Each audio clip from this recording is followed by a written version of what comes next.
Disclaimer, এই ভিডিওটি বাস্তব জীবনের সঙ্গে কোনো মিল নেই। এই ভিডিওটি শুধুমাত্র আপনাদের মনোরঞ্জনের জন্য বানানো হয়েছে।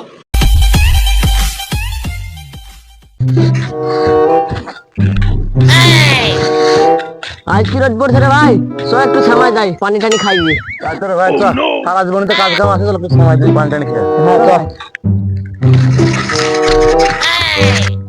ওই দাবার বাগান, চ সবাই মিলে যে ওই বাগানে বসি কি।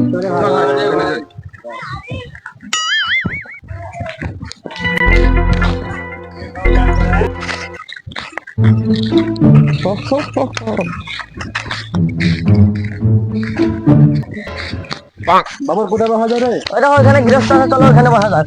চলো হয় এখানে। এত দেরি গেলে রে, কি গেলে সময় বেশি পানি টানি খাও। বাস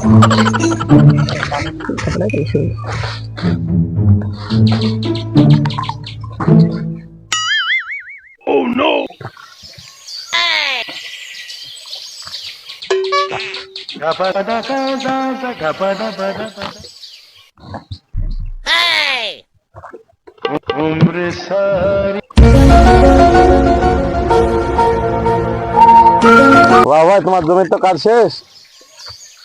বাবু ভাই তাহলে আমাদের তো বাড়িতে কাজ আছে, তাহলে টাকাটা দেন। বাবু ভাই তাহলে টাকাটা দেন, বাড়ি যাবো। তোরা টাকা টাকা করে কিনি তো, বিকাল বেলা চায়ের দোকানে দিয়ে দেবো। তার দোকানে পাবো তো টাকা? হ্যাঁ ঠিক আছে।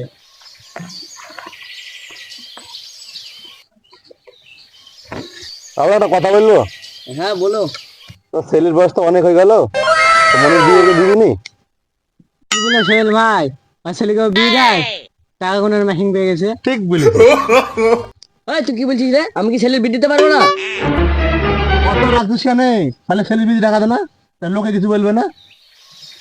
হ্যাঁ দিব, ঘর বাড়িটা সেরে নিয়ে যাবো, তারপরে তো ছেলের বিয়ে দেবো।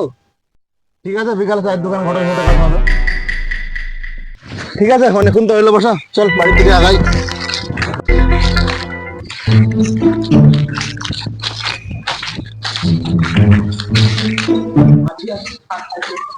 শালা সাইকেলও ভালো না, সাইকেলটা সারবো সারবো কিন্তু সারাও হইতো না। দুটি খাওয়া দাওয়া কি দেয়, কই গো গিন্নি, দুটি খাইতে দে। খাবো করলে হবে, একটা বিয়ে তো লাগাতে পারলে একজন তো তোরা এখান থেকে আমি 50 বছর ধরে ঘটক গির গেছি, আর আমি নাকি বিয়ে লাগাতে পারছি নি। আজ বিয়ে লাগাবো, লাগি কেন তোর বাড়িতে খাইতে হবে, এটা চলবো। তা তোমার তো মেয়েছে দরকার নেই, বাটি বেরো, তোমার মতো লোকের দরকার নেই। যাও এখান থেকে, যতদিন বিয়ে না লাগাতে পারবে ততদিন আমার বাচ্চাটা ঠিক বানাবেন সে। খাইবো না তোর বাড়িতে, এটা চলনু। সাইকেলও ভালো না, জায়গা ছোট,